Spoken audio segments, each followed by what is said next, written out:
Chacun de nous. La Bible nous parle de cette liberté que nous avons en Jésus-Christ. Amen.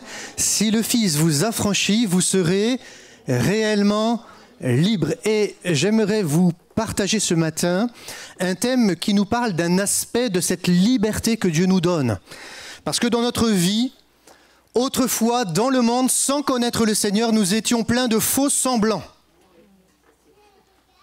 Nous vivions à travers des murs d'apparence. Et pour exister aux yeux des autres, pour avoir de la valeur, pour être estimés, eh bien, nous faisions des choses parfois qui ne nous ressemblaient pas. On se dissimulait, on se cachait, parce que nous avions honte d'être ce que nous étions. Et nous avions raison d'avoir honte. Pourquoi ? Parce que la puissance du péché est une puissance qui abîme nos cœurs, qui nous rend sales, qui nous rend méchants, qui nous rend égoïstes. Et lorsque l'on regarde toutes les notions de ce que le péché engendre dans la vie de l'homme, pour le souiller, pour le détruire, pour le corrompre, alors ce qui est beau à travers l'œuvre de la croix, c'est que Jésus nous libère des faux semblants. Nous essayons d'être aux yeux des autres des gens bien, alors que nous étions méchants.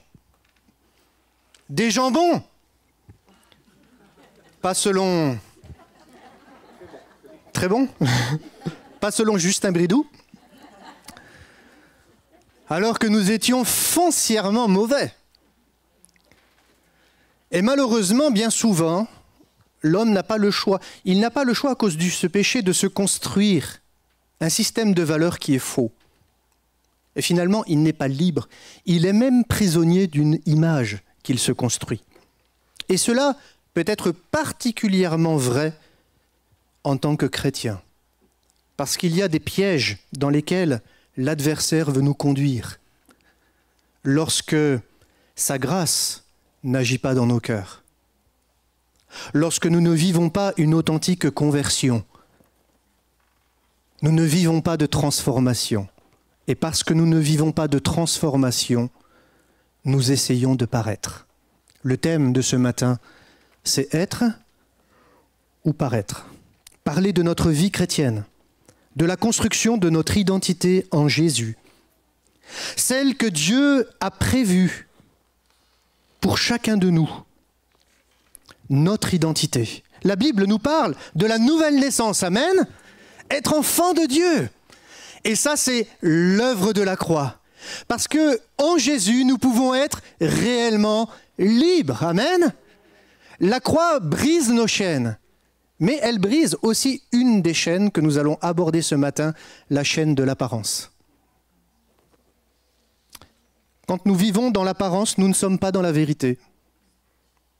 Nous ne sommes pas honnêtes.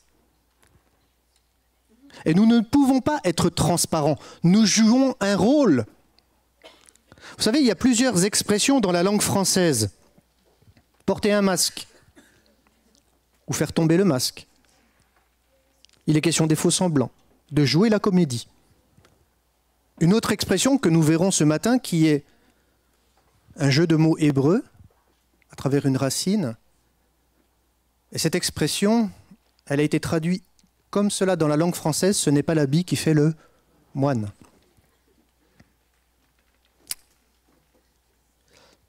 Nous pouvons nous habiller d'une apparence religieuse. Ah, c'est un bon chrétien celui-là, hein ? Il est engagé dans l'Église.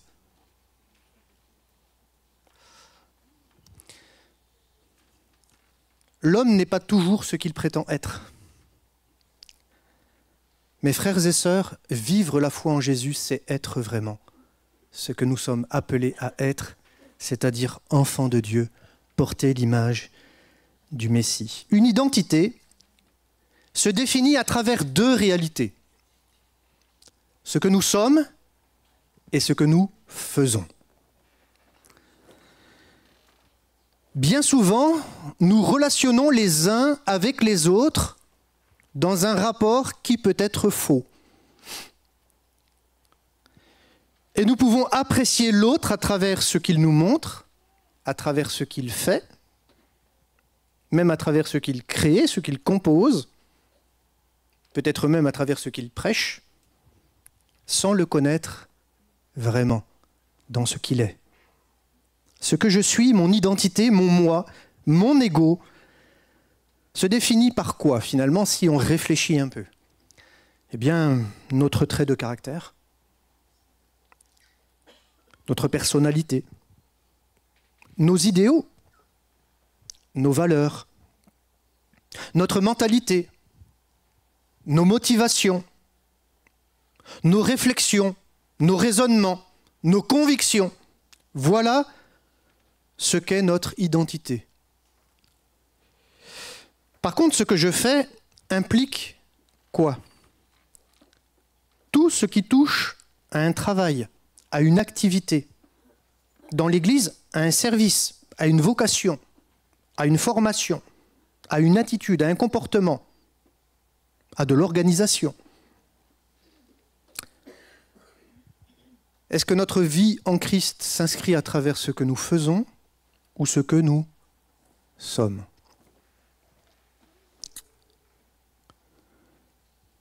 Alors évidemment, ce thème embrasse tellement de choses qu'il est impossible ce matin d'aborder tous les sujets. Mais si nous réfléchissons à la personne même de notre Sauveur, finalement, qu'est-ce qui s'est joué dans les évangiles? À travers la relation que Jésus avait avec sa génération.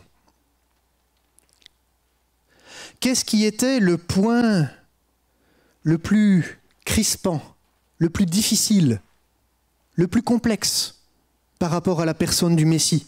Et cela est vrai pour nous lorsque nous ne connaissons pas Jésus. Eh bien finalement, si Jésus est venu dans le monde, bien sûr c'est pour nous révéler le Père, mais c'est pour manifester dans son incarnation deux identités, pour qu'on puisse reconnaître l'œuvre de Dieu sur la terre, une œuvre de salut, une œuvre de rédemption prophétisée à travers les âges, par les patriarches, par les rois, par les prophètes d'Israël. Et nous voyons que finalement, toute la crispation dans les évangiles, tout l'enjeu dans les évangiles, c'est qui est Jésus. Dans Matthieu chapitre 16, versets 13 à 15, nous allons lire ces textes, vous les connaissez par cœur. Bien souvent, on lit la suite de ce texte. C'est-à-dire la réponse de Pierre. Tu es le Christ, tu es le Messie, le Fils du Dieu vivant. Et Jésus lui répondra, tu es heureux, Pierre. Mais ce n'est pas la chair et le sang qui t'ont révélé cela, mais mon Père qui est dans le ciel. Et sur cette révélation, sur ce rocher, sur cette pierre, je bâtirai mon Église. C'est-à-dire que l'identité de l'Église repose sur l'identité du Messie. Si nous sommes l'Église de Jésus-Christ, la véritable Église que Jésus bâtit sur la terre, alors cette assemblée, cette corporation, cet assemblement, cette congrégation que nous sommes, elle porte une identité, celle du Messie. Et le Messie a une double identité. Comme j'aime à le rappeler, il est à la fois Mashiach ben Yosef, c'est-à-dire le Messie fils de Joseph, à l'image de ce fils du patriarche Jacob qui fut vendu par ses frères comme Jésus fut vendu par Judas. Mais cet homme qui a été emmené loin de ses frères va devenir le sauveur du peuple juif, comme Jésus est devenu le sauveur du monde, bien qu'il fût maltraité, comme Jésus a été maltraité. Mais il est aussi, bien sûr, à travers cette identité, Jésus est l'agneau de Dieu qui ôte le péché du monde. Mais il y a une autre identité de Jésus dont malheureusement on tait cette réalité dans l'Église de plus en plus, où on l'ignore, voire on la rejette, c'est Mashiach ben David. C'est-à-dire, il est le lion de la tribu de Juda. Il est le roi des rois et le Seigneur des seigneurs. Jésus ne reviendra jamais sur la terre comme sauveur du monde. Nous n'attendons pas un sauveur. L'espérance de l'Église, comme l'espérance d'Israël, ce n'est pas un sauveur aujourd'hui, parce que Jésus est déjà venu. C'est l'espérance du grand roi. Amen. Et il vient pour régner et mettre un terme à la domination du péché. Gloire à Dieu. Gloire à Dieu. Mais lorsque nous lisons ces textes, Jésus étant arrivé dans le territoire de Césarée de Philippe, demanda à ses disciples, « Qui dit-on que je suis, moi, le Fils de l'homme ?» Ils répondirent, « Les uns disent que tu es Jean-Baptiste, les autres Élie, les autres Jérémie ou l'un des prophètes. » Et vous, leur dit-il, « Qui dites-vous que je suis ?» On pourrait se poser la question les uns les autres, à son frère, à son voisin, « Est-ce que tu sais qui je suis ? Vraiment ?» Ce n'est pas toujours simple de répondre à cette question. Dans ce passage que nous lisons, il est question de son identité messianique à travers ce qu'il est. Et les évangiles nous témoignent de ce que Jésus a été. Amen. La Bible nous parle de Jésus, de la personne merveilleuse du Sauveur. Mais parfois, les hommes ne le reconnaissaient pas dans ce qu'il était. Et la question de son identité se pose alors, surtout aux religieux de son temps. Dans le deuxième passage que nous allons lire, il est question également de son identité. Et là, Jésus va leur répondre, non pas à travers ce qu'il est, mais ce qu'il fait. Dans le deuxième passage, lisons, avançons, on célébrait à Jérusalem la fête de la dédicace, c'est Hanouka. Donc pour nous, c'est le mois de décembre. C'était l'hiver. Et Jésus se promenait dans le temple sous le portique de Salomon. Les Juifs l'entourèrent et lui dirent « Jusque à quand tiendras-tu notre esprit en suspens ?» On voit que c'est la question centrale. Si tu es le Messie, si tu es le Christ, dis-le-nous franchement. Jésus leur répondit « Je vous l'ai dit, et vous ne croyez pas. Les œuvres que je fais au nom de mon Père rendent témoignage de moi. Mais vous ne croyez pas parce que vous n'êtes pas de mes brebis. Mes brebis entendent ma voix, je les connais, et elles me suivent. » Vous savez que ce verset 27 est la base du canon biblique dans les églises du 1er siècle de l'ère chrétienne. Je ne m'étends pas, mais au milieu de nous, il y a certains frères qui peut-être se poseront d'autres questions. Dans ce deuxième passage que nous avons lu ensemble, il est question de l'identité messianique, non par ce que Jésus est, mais par ce que Jésus fait. C'est-à-dire que ce qu'il fait va rendre témoignage de ce qu'il est. On peut se poser la question, est-ce que, frères et sœurs, dans tout ce que nous sommes appelés à faire dans ce monde, tout ce que nous sommes appelés à vivre dans ce monde en tant que témoins du Seigneur Jésus, il y a, vous savez, différents mots dans la Bible pour décrire l'Église. Mais il y a un mot que j'aime bien dans la Bible, c'est « édoute ». Édoute. Ça vient d'un mot, c'est « aide ». En hébreu, c'est être un témoin. Vous savez que le tabernacle, c'était le lieu de la rencontre, symbole de l'Église que Jésus va bâtir. Ce lieu est un lieu de rencontre. Un lieu de rencontre avec celui qui est au-dessus des cieux et de la terre. Celui qui, par sa grâce, peut nous sauver de nos faux semblants. de cette fausse manière dans laquelle nous nous sommes construits. Parce que lorsque nous vivons dans un faux semblant, nous sommes faux. Finalement, nous vivons sous l'esprit de l'erreur, sous l'esprit du mensonge. Et nous avons peur d'être, bien souvent, parce que nous pourrions être incompris, rejetés, malmenés. Jésus a été malmené sur le bois de la croix parce qu'il a été rejeté dans son identité. Et tout ce qui touche à l'identité peut faire souffrir l'homme dans sa relation à l'autre. Jésus est venu. Il est venu pour briser nos faux semblants. Il est venu pour nous libérer, vous savez, de nos carapaces, de notre apparence, pour être vraiment ce qu'il nous appelle à être.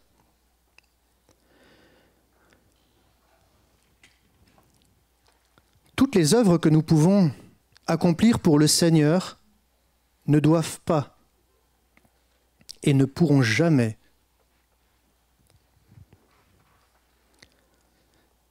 construire notre amour-propre, et elles ne doivent pas le faire.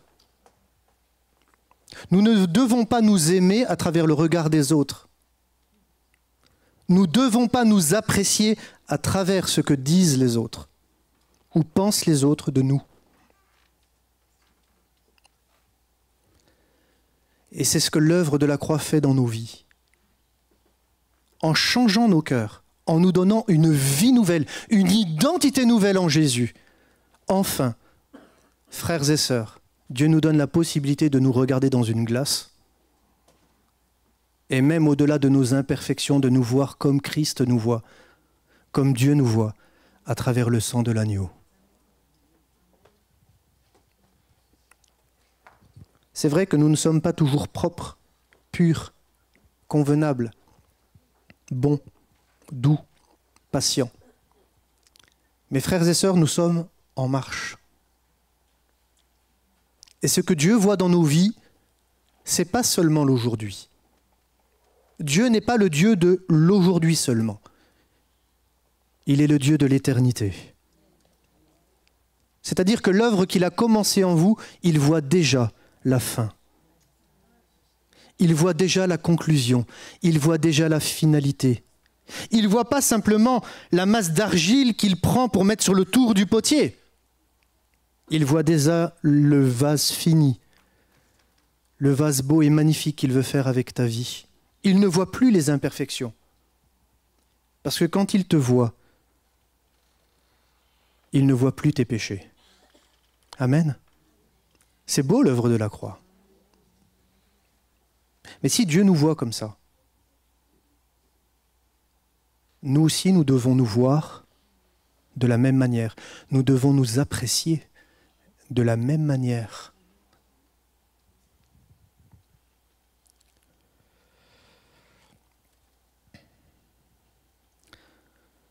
Alors, nous allons voir la dimension de porter sa croix. Pourquoi il est important de porter notre croix pour arrêter de vivre dans des faux semblants? Dans l'évangile de Luc, chapitre 14, versets 24 à 27, Jésus nous parle d'être un disciple.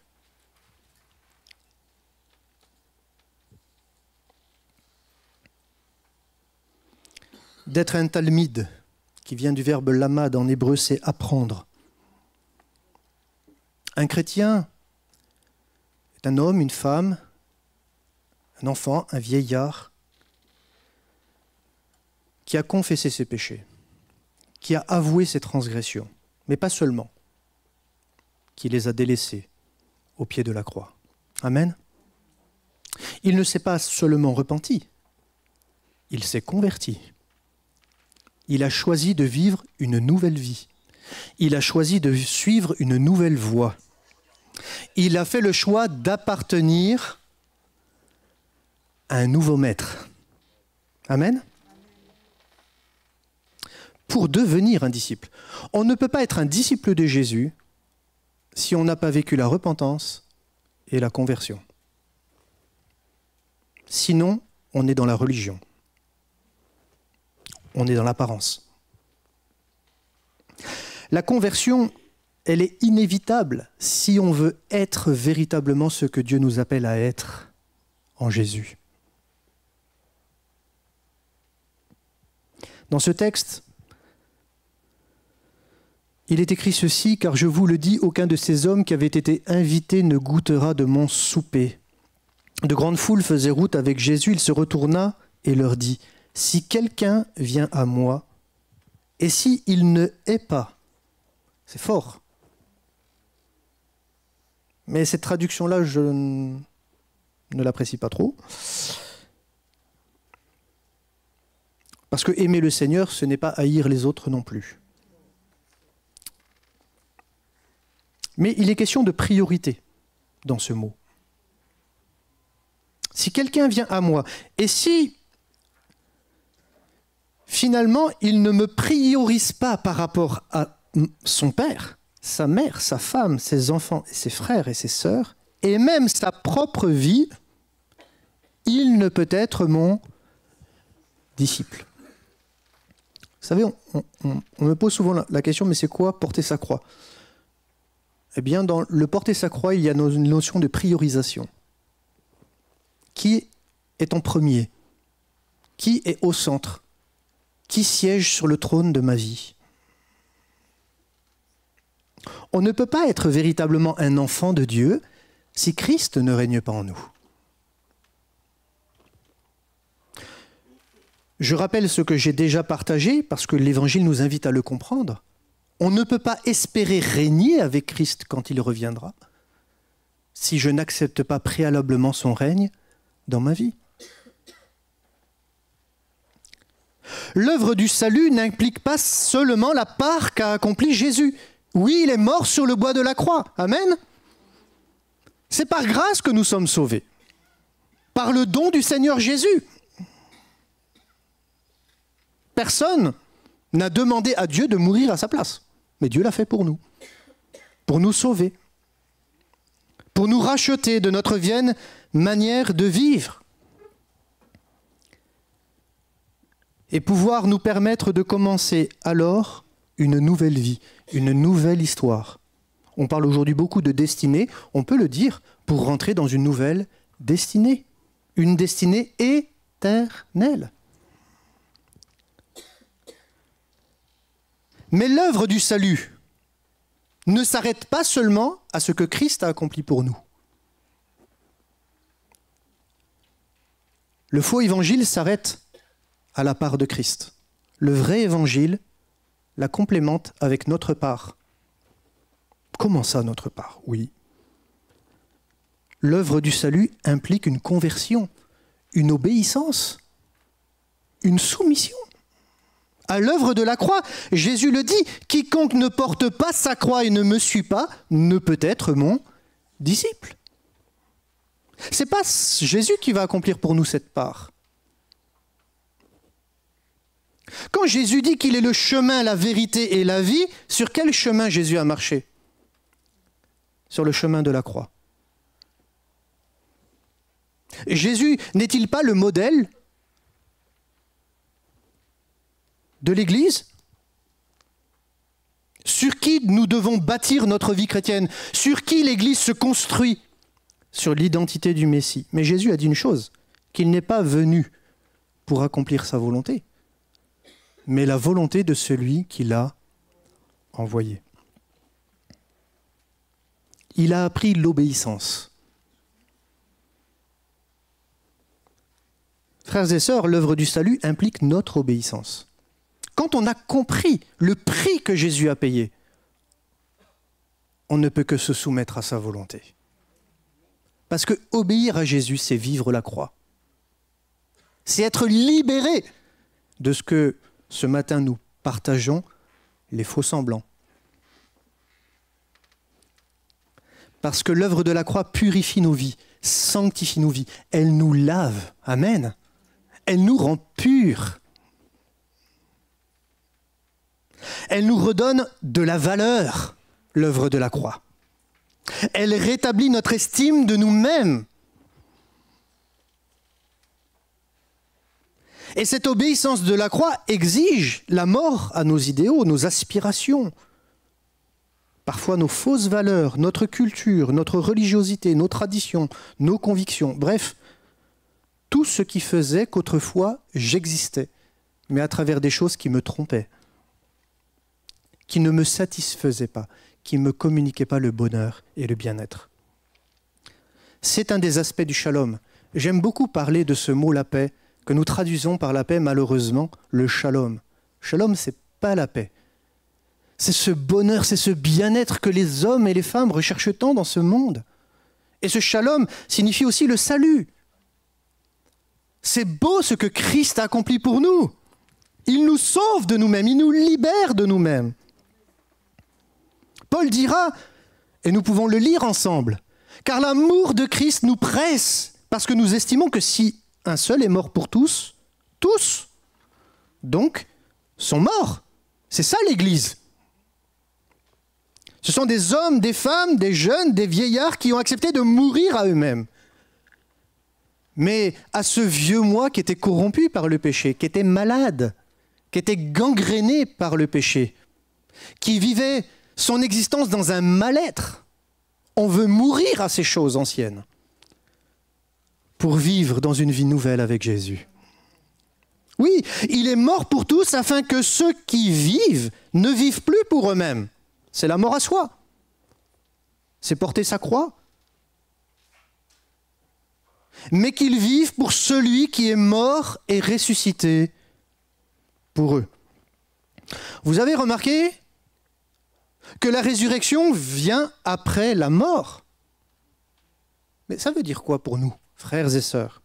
Ça veut dire que si je ne vis pas la croix, si je n'accepte pas la croix, si je ne veux pas me soumettre à l'autorité de Christ, à la royauté de Jésus, je ne peux pas ressusciter à une vie nouvelle. C'est pour cette raison que la nouvelle naissance vient toujours après la conversion, et pas seulement la repentance.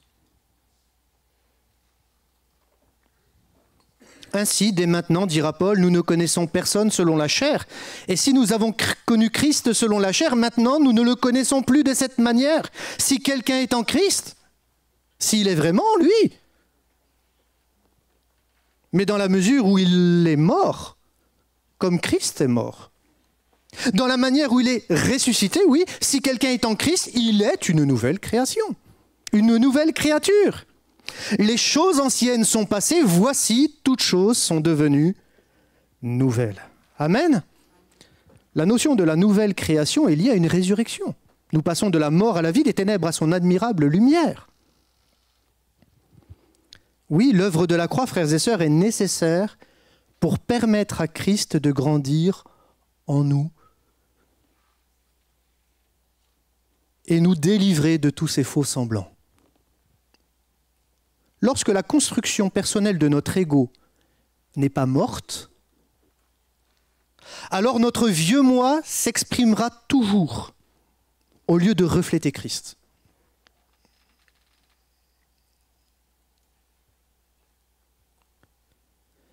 Vous savez, quand on rencontre Jésus, il est la perle précieuse.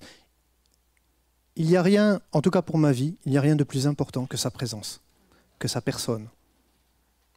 Rien. Christ doit être tout pour chacun de nous. Il est tout. Et sa présence, elle est suffisante pour satisfaire à mon bonheur. Ce n'est pas ce que je fais qui me rend heureux. C'est ce que je suis. Et je dirais surtout ce qu'il est pour moi. Ce que je fais, frères et sœurs, n'authentifie pas toujours ce que je suis. Cela signifie que le témoignage de l'Église ne se repose pas sur les œuvres, mais elle repose sur l'identité du Messie. Sauveur et Seigneur. C'est les deux dimensions de la croix.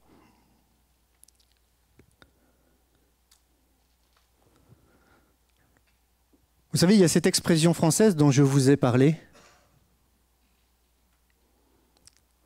On peut passer la diapo. Ça, c'est de l'hébreu, pardonnez-moi, souvent j'en fais. Ce n'est pas pour vous déstabiliser. Hein. C'est parce qu'en réalité, d'où vient l'expression française, ce n'est pas l'habit qui fait le moine. Vous savez, dans le catholicisme, à une certaine époque, les curés prêchaient en latin. Le peuple de la terre, les paysans, ne comprenait rien. Mais rien. Vous savez à quoi servaient les vitraux? À représenter des passages de la Bible. Et la langue française, elle s'est construite dans des expressions qui trouvent leur source dans la Bible. Ce n'est pas l'habit qui fait le moine. En hébreu, c'est une racine. Bet, gimel, dalet. Ça formait deux mots. Le verbe bagad, qui signifie trahir, et le mot beged, qui est un vêtement. Le vêtement peut trahir. Vous savez, parfois on s'habille de toutes sortes de choses. Hein. Parce qu'il faut montrer une apparence chrétienne quand même. C'est vrai que nous ne sommes pas parfaits. Aujourd'hui, personne ne l'est. On peut tous faire des erreurs.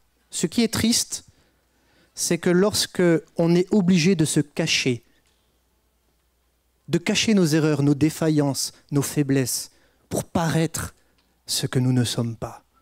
Trop souvent, nous sommes dans des positions de faiblesse, mais à cause du regard des autres, on veut se montrer fort, vaillant.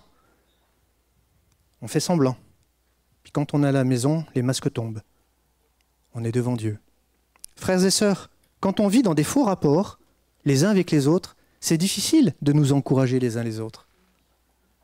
C'est même difficile de prier les uns pour les autres. Je dirais que c'est même difficile de s'aimer vraiment les uns les autres, parce qu'on ne sait pas qui est l'autre.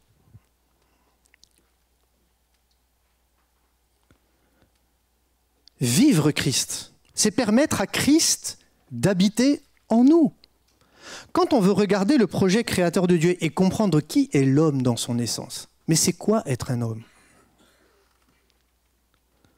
Il suffit de remonter à la source de la vérité. Quel est le premier verset biblique qui nous parle de l'homme? Et finalement de son identité intrinsèque dans le projet créateur de Dieu. Parce que ce que fait Jésus, c'est qu'il nous rétablit dans le projet créateur de Dieu. Amen. Qu'est-ce qu'il est écrit, Genèse 1, 26? Alors c'est nos traductions qui disent les choses comme ça, mais ce n'est pas tout à fait juste. Créons l'homme à notre image, comme une ressemblance de nous-mêmes. Mais dans l'hébreu, ce n'est pas à l'image, c'est betsalmenu. C'est dans notre image, avec notre image, au moyen de notre image. Ce n'est pas l'homme qui est l'image de Dieu, mais il est créé pour ressembler à l'image de Dieu, à l'image d'Élohim. Et qui nous permet de retrouver notre identité perdue en étant reconstruit à travers cette nouvelle naissance à l'image de celui qui nous a créés, c'est Jésus. Il est déclaré dans les épîtres de Paul qu'il est l'image du Dieu invisible, le premier-né de toute la création. Alors de même que nous avons porté l'image du terrestre, en Jésus, à travers l'œuvre de la croix, nous sommes invités à porter l'image du céleste. Et la vie chrétienne, c'est une construction permanente, une création de notre identité. Autrefois, j'étais paresseux, en Christ, je suis zélé. Je ne sais pas. Autrefois, j'étais impatient, en Jésus, je deviens patient.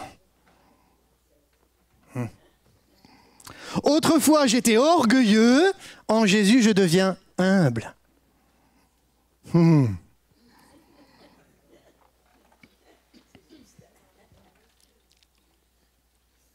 Autrefois, j'étais méchant, aujourd'hui, je suis jambon.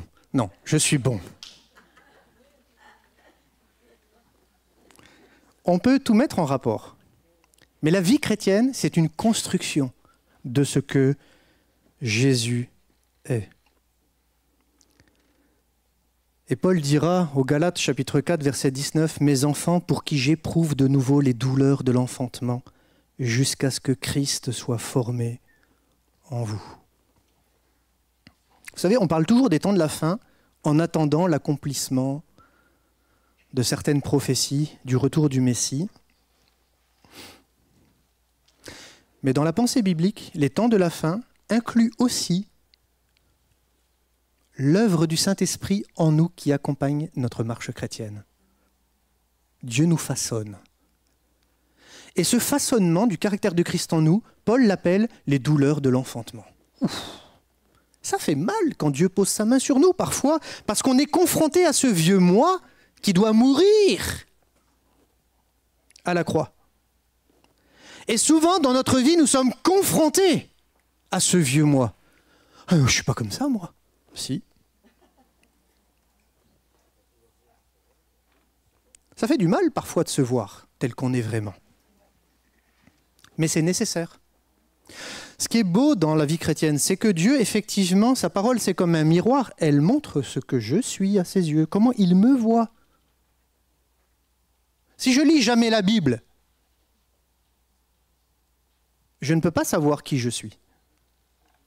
Vous savez, la Bible, c'est le mode d'emploi pour exister, pour être. Être à son image. Je dirais être selon son image. Mais si je lis jamais les Écritures, je ne sais pas qui je suis. Je ne comprends pas comment Dieu me voit. Et je ne peux pas confesser mes péchés, je ne peux pas m'humilier devant lui, je ne peux pas crier à Dieu, je ne peux pas donc exercer la foi qui me sauve de moi-même pour vivre ma nouvelle identité en lui. Lire la Bible est fondamental pour le chrétien. La Bible dit que de Jésus qu'il est la vérité. C'est son identité, la vérité. Mais si je veux être vrai dans mon rapport à l'autre, alors que l'homme est foncièrement faux, à cause du péché, je n'ai pas le choix de lire la vérité pour me confronter à ce que Dieu dit de moi. Et qu'ainsi, m'approchant de lui, je peux exercer la foi en disant « Seigneur, je crois en tes promesses. C'est vrai, j'ai été égoïste. C'est vrai, j'ai pensé à moi. C'est vrai, j'ai été orgueilleux dans cette histoire. C'est vrai, j'ai fait le malin. J'ai fait le fort. Mais ce n'était pas ce que j'étais. J'ai voulu paraître aux yeux des autres. Mais à tes yeux, tu voyais autre chose. Seigneur, aide-moi, délivre-moi de ce faux rapport à ce que je suis, qui entraîne des faux rapports à l'autre.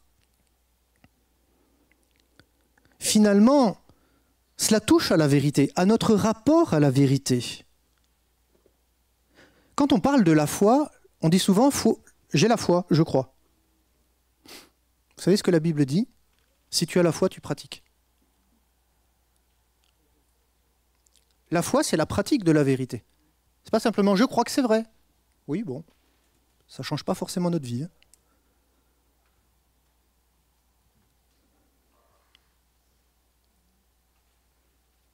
La foi, c'est notre rapport à la vérité. C'est la pratique de la vérité, c'est la pratique de l'amour.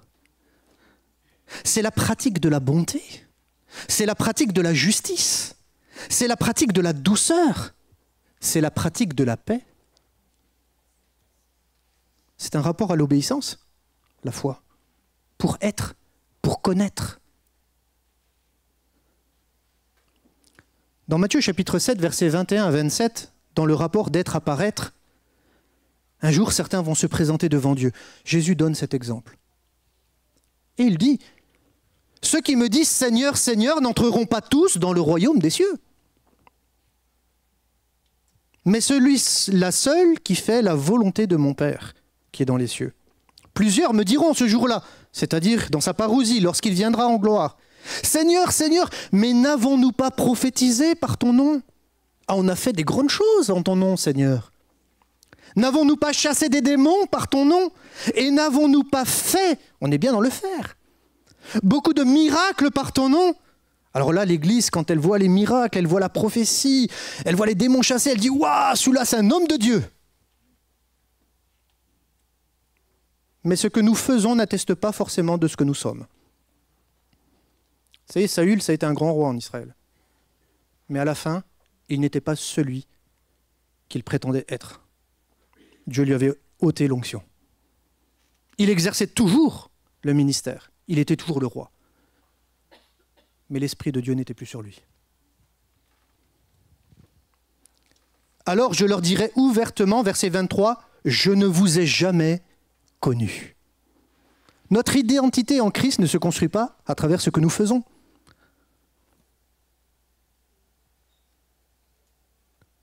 Retirez-vous de moi, vous tous qui commettez l'iniquité. Et dans ce passage-là, il y a le rapport à la vérité. Pourquoi? Parce que le mot iniquité, anomos, anomia, c'est être sans Torah. C'est être sans la Torah du Messie, sans l'instruction de Jésus-Christ. C'est-à-dire que si on ne pratique pas l'instruction de Jésus, alors on ne peut pas dire qu'on croit que c'est la vérité. Parce que si tu crois, tu fais. Tu pratiques la justice. Et Jésus, regardez ce qu'il écrit. C'est une parabole, une image, mais qui nous parle de la manière dont on va construire notre vie chrétienne et comment les choses apparaîtront lorsqu'il viendra en gloire sur les nuées. C'est pourquoi quiconque entend ces paroles que je dis et les met en pratique sera semblable à un homme prudent qui a bâti sa maison sur le roc. La pluie est tombée. Il va y avoir des temps mauvais. Les torrents sont venus. Il y a la persécution. Les vents ont soufflé et se sont jetés contre cette maison. Jésus l'a dit, vous aurez des tribulations dans le monde. Mais prenez courage. J'ai vaincu le monde. Jésus a dit, de même que le monde m'a haï, il vous haïra aussi. Arrêtons de rechercher la respectabilité du monde. Recherchons l'approbation de Dieu.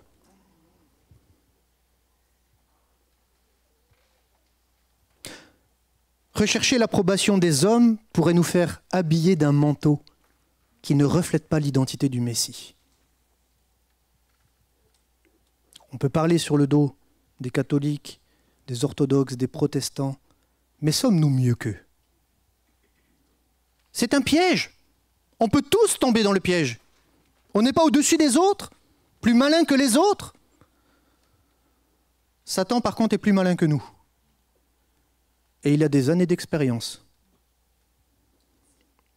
C'est pour cette raison que nous devons être prudents de la manière dont nous bâtissons l'œuvre de Dieu. Pourquoi? Parce qu'un jour, cela sera manifesté. Mais quiconque entend ces paroles que je dis ne les met pas en pratique. Ouais, l'obéissance, porter sa croix, vivre de Jésus, le mettre à la première place dans ma vie, lire la parole. Et il a versé son sang pour moi, c'est bon. Quiconque entend ces paroles que je dis et ne les met pas en pratique sera semblable à un homme insensé qui a bâti sa maison sur le sable. La pluie est tombée, les torrents sont venus, les vents ont soufflé et ont battu cette maison. C'est les temps de la fin, le temps de l'épreuve, et elle est tombée. Sa ruine a été grande. Vous savez, on dit toujours, on reconnaît l'arbre à son fruit. Mais de quel fruit? Les œuvres? Non. C'est quoi le fruit de l'esprit en nous? C'est pas le ministère. C'est pas le service. C'est ce que je suis. Et Jésus nous appelle à être saints comme il est saint. C'est sa nature profonde. La nature profonde de Jésus, c'est pas Dieu est amour. L'amour de Dieu, c'est une facette du diamant de sa sainteté. La sainteté de Dieu signifie que nul autre est comme lui. Nul autre est son pareil. Il est El Elyon, le Dieu très haut, le Dieu suprême, au-dessus de tous. Il est à part. Il est différent. Et dans toute cette différence de Dieu avec toute la création, il y a un aspect qui se manifeste à travers l'œuvre de la croix, c'est son amour, évidemment. Porter l'image de Christ, refléter son caractère, lui ressembler, Cela implique inévitablement la mort à nous-mêmes, une transformation de notre identité, d'être notre caractère. En conclusion, l'authentification de mon identité se fonde sur l'expérience de la croix. Si je veux être guéri de mes apparences, je dois vivre la croix. Ce qui est étonnant dans la Bible, prochaine diapo, c'est que pour exprimer le moi, l'ego, en hébreu, il y a deux pronoms personnels. Ani, Anochi. Ani étant une contraction d'Anochi. Quand on se présente, on ne dit pas Anochi. Vous savez, on peut présenter ce que l'on est. L'identité se construit à travers ce que l'on fait ou ce que l'on est. Ani est employé dans la Bible pour parler de ce que je fais, ce que Dieu fait. Anochi est employé pour parler de ce que Dieu est. Et il y a deux noms hébreux par lesquels Dieu exprime son identité. Dans toute la Bible, c'est Elohim et Yahweh. On prononce ce tétragramme sacré de cette manière aujourd'hui dans les églises. Ce n'est pas forcément la bonne manière de prononcer. Mais c'est le tétragramme. Elohim, signifiant être fort, le puissant, le Dieu créateur, le Dieu qui est au-dessus de tout. Eh bien, lorsqu'on regarde dans la Bible, ce nom est employé d'une manière isolée, seule, uniquement dans les 2 premiers chapitres de la Genèse. Ce nom apparaît 2312 fois dans le texte biblique, en tout cas des premières alliances jusqu'à la nouvelle alliance. Et ce mot se décline. Ce mot se décline, Elohim, à travers 3600 occurrences, El Eloa, pardonnez-moi, qui désigne un Dieu unique, incomparable. En fait, ce Elohim se contracte El, le Dieu. Et dans la Bible, il y a des noms divins qui apparaissent et qui nous parlent de son identité. À travers Elohim, Dieu exprime ce qu'il est. Mais à travers Yud He Vav He, l'Éternel exprime ce qu'il fait. Et Jésus est l'expression. Il est le bras agissant de Dieu sur la terre. Amen. À travers l'œuvre de la croix. À qui le bras de l'Éternel a-t-il été révélé? Il est Yud He Vav He, le Seigneur Jésus. Mais Elohim, qui nous parle de ce qu'on a du mal à expliquer, c'est-à-dire cette unité entre 3 personnes qui est un mystère, le Père, le Fils et le Saint-Esprit, Elohim. On voit dans la Bible qu'il est décliné El Shaddai. Ce n'est pas le Dieu tout-puissant, c'est le Dieu qui nourrit, à la mamelle. El Elyon, le Dieu suprême, le Dieu très haut. El Olam, le Dieu d'éternité. El Haï, le Dieu vivant. El Roi, le Dieu me voyant, me connaissant. El Eloi Israël, le Dieu d'Israël. El Ham, le Dieu apparaissant. El Hana, le Dieu qui exauce. El Bethel, le Dieu qui réside. El Ezer, le Dieu secourant. El Kana, le Dieu jaloux. El Chachum, le Dieu compatissant. El Emouna, Dieu fidèle. El Kavod, Dieu glorieux. El Emet, Dieu vrai. El Sela, Dieu le rocher. El Gibor, le Dieu fort. Tous ces noms-là expriment ce que Dieu est. 3600 fois dans le texte biblique. Mais Yud He Vav He est le nom le plus employé. Il apparaît 6519 fois. Et il est rendu en français par le mot « éternel ». Vous connaissez des noms bibliques. Yahweh Yireh, l'Éternel se révèle. Yahweh Rapha, l'Éternel qui guérit. Yahweh Nissi, l'Éternel, ma bannière, Yahweh Roi, l'Éternel, mon berger, qui prend soin de mon âme. Yahweh Shalom, l'Éternel est intact, il est entier. Littéralement, ça signifie ça, Shalom. Il est salut, il est paix, il est bonheur. Yahweh Tsideknu, l'Éternel est notre justice. Yahweh Shama, l'Éternel est présent, il est là. Yahweh Osenu, l'Éternel est notre créateur. Yahweh l'Elyon, il est aussi le Dieu très haut. Tsevahot, l'Éternel des armées, Adonai, l'Éternel est le Seigneur. C'est beau de voir que même à travers son identité, Dieu lui-même est comme les deux faces d'une même pièce, à travers ces deux noms qui résonnent dans tout le texte biblique. Si nous nous construisons en lui, frères et sœurs, ces deux dimensions doivent résonner en chacun de nous. Paul dira « Soyez mes imitateurs comme je le suis moi-même de Christ ».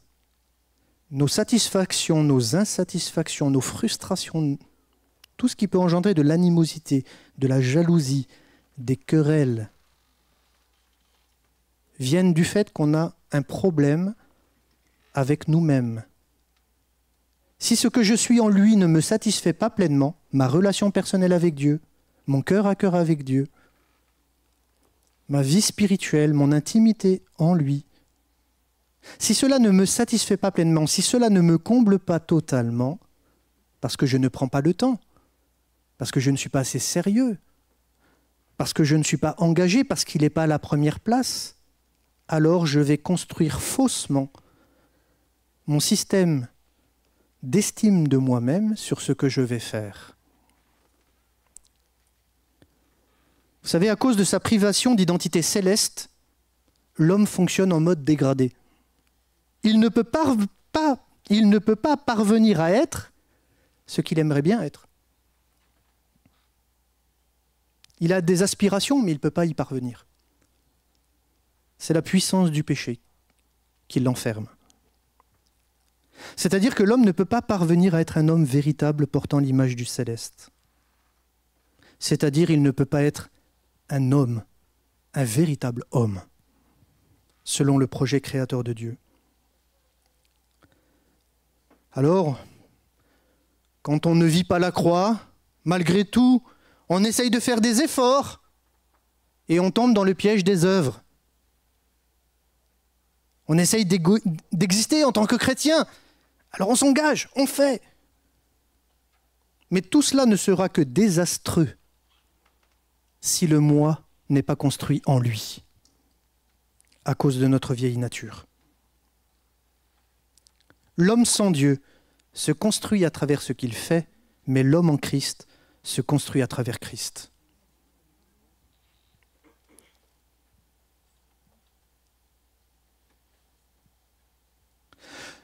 L'homme sans Christ essaye d'exister par lui-même, alors que l'homme en Christ existe en Jésus.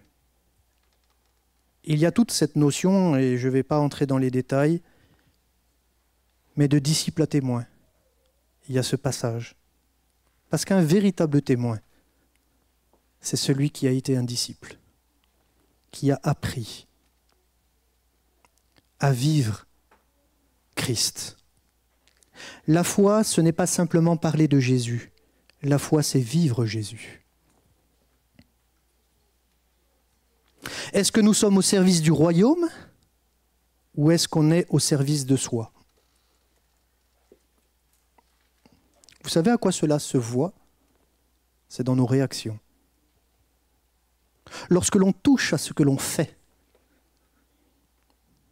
et que l'on se construit notre image sur ce que l'on fait, alors cela va affecter notre ego. Et vous savez comment on réagit ? La colère. C'est très révélateur d'un dysfonctionnement de construction personnelle. Et c'est lié à un phénomène que la Bible appelle l'inversion des valeurs, à cause de la puissance du péché. Et dans les rapports humains, lorsqu'on touche à ce que l'on fait, si on vient nous critiquer, oh, comment ça ? Alors on est dans la défensive, l'agressive attitude. On est dans le phénomène de l'excuse. Vous savez, on dit toujours que Dieu nous a sauvés pour servir, sauvés pour servir, sauvés pour servir. Plus je réfléchis à ça, plus je me dis, c'est pas un problème ça. En réalité, on sert parce que nous sommes sauvés. Non ? Vous n'êtes pas d'accord avec moi ? On sert Dieu. On entre dans l'œuvre de Dieu parce qu'il nous a sauvés. Et non pas pour être sauvés. On ne doit pas attendre d'exiger des autres, d'ailleurs, frères et sœurs, ce que nous ne sommes pas nous-mêmes. Or, la vie chrétienne, c'est d'être soi-même et devenir un modèle dans son foyer, dans l'Église, dans ce monde, afin que les hommes puissent retrouver une nouvelle manière de se construire en Jésus. Que Dieu nous accorde la grâce, parce que c'est un véritable combat spirituel.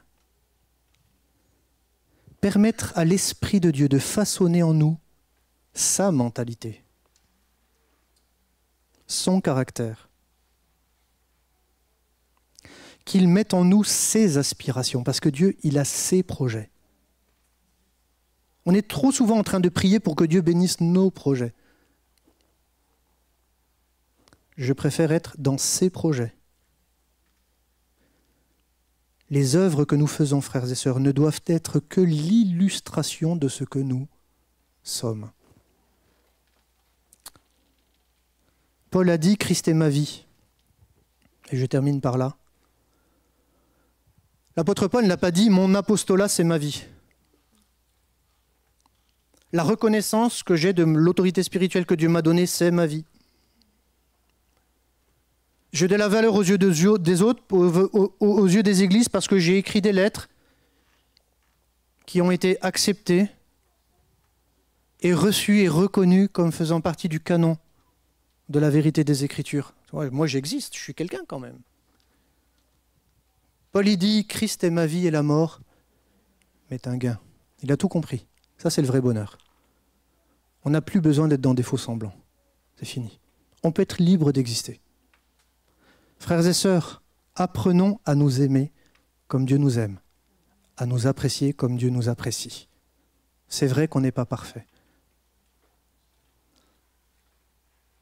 Mais regardons-nous les uns les autres comme Jésus nous voit, je l'ai déjà partagé. Et que le Seigneur nous aide à nous construire correctement. Correctement. Pas en recherchant à faire pour lui des œuvres, mais à ce que son amour rayonne dans notre vie. Sa joie, sa douceur, sa compassion, sa bonté, qu'elle puisse s'exprimer librement. Que le nom du Seigneur soit béni. Amen. Seigneur, merci pour ta parole, qui est la vérité. Merci parce qu'elle nous enseigne toutes choses. Merci pour ta parole qui est ce mode d'emploi pour nous construire, pour nous permettre de vivre vraiment de toi. Seigneur, merci parce que si autrefois nous ne portions que l'image du céleste, nous n'étions que des terriens, des hommes qui recherchaient uniquement à satisfaire les besoins de leur chair, de leurs envies. Seigneur, aujourd'hui, en Christ, tu nous proposes de revêtir l'homme nouveau, de revêtir l'image du céleste, notre identité céleste, notre identité d'enfant de Dieu. Seigneur, de nous construire sous un autre rapport,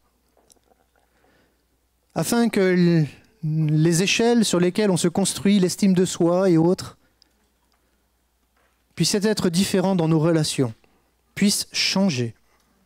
Seigneur, si nous nous sommes construits de la mauvaise des manières, ce matin on veut se placer devant toi et te dire, vois nos cœurs, Seigneur. Nous voulons nous positionner devant la croix et nous voulons te dire, vis en nous, Seigneur. Seigneur, merci parce que tu me guéris des faux semblants. Merci parce que tu me guéris des apparences. Merci parce que, à tes yeux, j'ai de la valeur. Parce que je suis simplement ton enfant. Et je veux demeurer cet enfant qui grandit en toi. Qui grandit vers une stature, vers une maturité. Pour être ce que tu étais sur la terre, un homme doux et humble de cœur. Seigneur, aide-nous à vivre de ces aspirations, être animés de ta mentalité de serviteur, que ta grâce soit sur chacun de nous, rétablis les choses s'il y a des dysfonctionnements, si le péché a corrompu nos vies, notre manière de vivre la foi. Nous ne voulons pas être des religieux, nous voulons être des chrétiens, des vrais chrétiens, portant le témoignage de Christ en nous. Que ta grâce soit sur l'église que tu bâtis, sur Ajaccio et ailleurs, Seigneur, en Corse et dans le monde, Seigneur. Merci de te glorifier afin que nous soyons lumière du monde et celle de la terre. Amen. Amen. Quelques annonces.